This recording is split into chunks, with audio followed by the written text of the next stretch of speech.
মুক্তি পেয়েছে পূজাচেরি আদর আজাদ অভিনীত লিপস্টিক। শুরু থেকেই হর সংকট নিয়ে ক্ষুব্ধ এই অভিনেতা অভিনেত্রী জানিয়েছেন, লিপস্টিকের হর সংখ্যা ধীরে ধীরে বৃদ্ধি পাচ্ছে, সামনে আরো বাড়বে বলে মনে করেন তারা। অন্যদিকে ছবিটি নিয়ে প্রচার চালিয়ে যাচ্ছেন অভিনেত্রী পূজাচেরিও। বিভিন্ন অনুষ্ঠানে হাজির হয়ে কথা বলেছেন সিনেমার প্রসঙ্গে। পূজা বলেন, আসলে ক্যারিয়ারের শুরু থেকে বিভিন্ন উৎসব পার্বণে মুক্তি পাওয়া সিনেমাগুলোতে খুব ভালো ফিডব্যাক আমি পেয়ে আসছি। আমি আসলেই প্রথম দিকে ভয় পেয়েছিলাম। ভয় বলতে পোড়ামন 2 থেকে এসেছে ভয়টা, কারণ নূরজাহান ওই সময় বোঝেনি, ভেবেছিলাম ছোট ছিলাম। সিনেমা রিলিজ হচ্ছে ঠিক আছে, নায়িকা হিসেবে যে অভিষেক, ওটা আসলে আমার মাথায় কোনো কাজ করছিল না।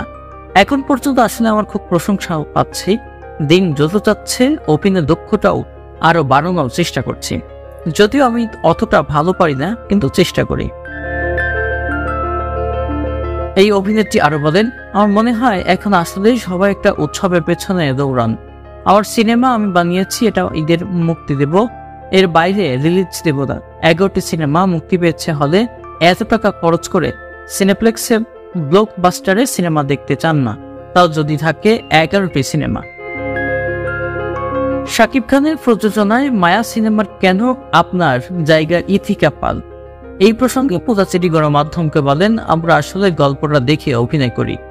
মায়ের গল্প ভালো, তবে বেটি বলে মেলেনি, সামনে হয়তো হবে।